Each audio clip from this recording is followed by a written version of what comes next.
Bonjour à tous, dans cette vidéo nous traiterons du management de la performance. Le management, c'est l'art de prévoir, de décider, de gérer, de diriger et de contrôler.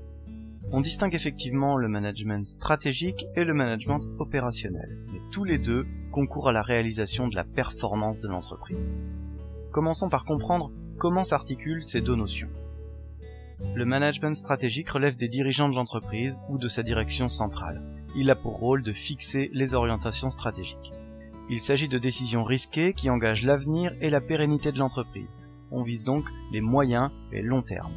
C'est un processus qui commence par le diagnostic des opportunités de l'environnement et des ressources de l'entreprise. Il se poursuit par la détermination et le choix des options stratégiques. Il se termine enfin par le déploiement de la stratégie, la détermination des délais et l'affectation des ressources. Le management opérationnel relève du management intermédiaire, des chefs de département, des chefs de service ou des responsables fonctionnels. Il a pour rôle d'assurer la mise en place opérationnelle et concrète des options stratégiques. C'est le déploiement sur le terrain des stratégies arrêtées. Il s'agit de décisions qui engagent l'avenir de l'entreprise sur le court et moyen terme. On peut citer par exemple des missions telles que optimiser les ressources, animer les équipes ou encore contrôler les résultats. Quand on observe ces deux types de management, on comprend tout de suite qu'ils sont complémentaires. Ils n'ont certes pas les mêmes enjeux, ni même le même horizon temporel, ils sont organiquement distincts car dévolus à des décideurs différents, mais pourtant, les deux sont indissociables et leur complémentarité est gage de réussite et de performance. En effet, les opérationnels sont dépendants du management stratégique, sans lequel ils n'ont aucune orientation, ni sur les choix stratégiques, ni sur les délais et encore moins sur l'affectation des ressources. Inversement, les décideurs stratégiques ont peu de chances de voir leur stratégie se déployer de façon optimale et efficiente sans l'implication et l'adhésion du management opérationnel. C'est ce dernier qui anime les équipes, qui conduit le changement, qui optimise les ressources et coordonne les tâches pour converger vers l'objectif commun de l'entreprise et obtenir la performance globale. Intéressons-nous maintenant un peu plus à ce concept de performance. Il faudra à la fois le définir, mais aussi savoir le mesurer concrètement. La performance, c'est l'aptitude d'un acteur ou d'une organisation à atteindre ses objectifs de façon optimale. Plusieurs concepts sont liés à la notion de performance. Ils sont regroupés dans ce qu'on appelle le triangle de la performance. Il exprime les liens entre les objectifs, les moyens et les résultats. On retiendra donc les trois notions suivantes. La pertinence mesure l'adéquation entre les objectifs et les moyens mobilisés. L'efficacité est la capacité à atteindre les résultats fixés indépendamment des moyens utilisés. Et enfin, l'efficience, c'est la capacité à atteindre les résultats de manière optimale, en prenant en compte l'économie des ressources. La performance globale, c'est donc la combinaison de ces trois capacités, pertinence, efficacité, efficience. On peut toutefois mesurer différents types de performance. On en retiendra 5 formes. D'abord, la performance économique. Elle mesure des résultats tels que le degré de productivité, le degré de compétitivité. La performance financière.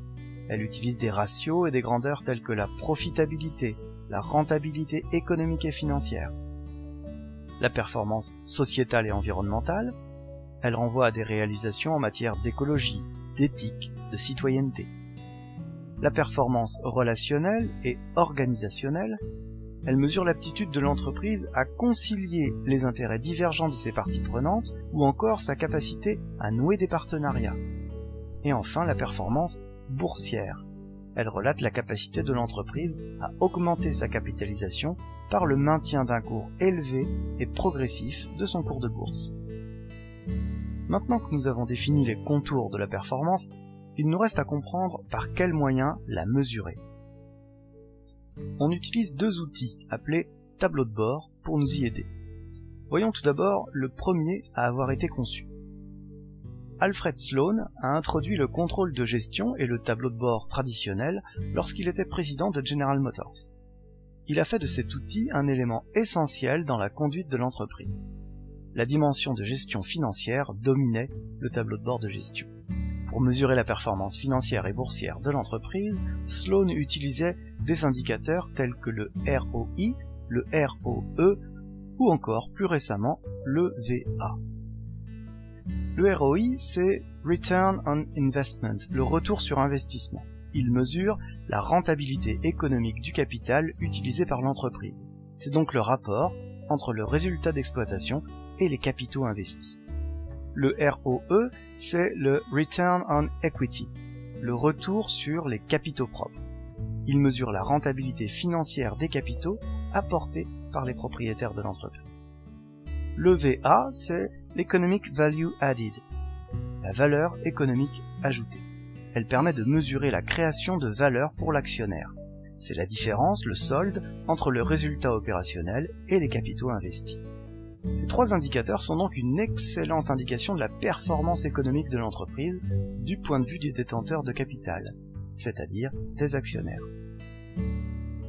Le tableau de bord prospectif est un outil de gestion développé en 1992 par Robert Kaplan et David Norton. Il permet aux managers de contrôler la gestion de la firme en mettant en évidence les sources de performance ou de sous-performance. Il est construit autour de 4 points qui ont pour dénominateur commun un questionnement sur la stratégie de l'entreprise et sur ses ambitions. On mesure donc la performance concernant l'apprentissage et le développement, l'aptitude à innover, à changer, les processus internes, tant décisionnels qu'opérationnels, les clients et leur perception de l'entreprise, et enfin, les finances de la structure et comment elles sont perçues par les détenteurs du capital. Voilà, cette vidéo est maintenant terminée, bonne révision à tous et à bientôt dans une nouvelle vidéo.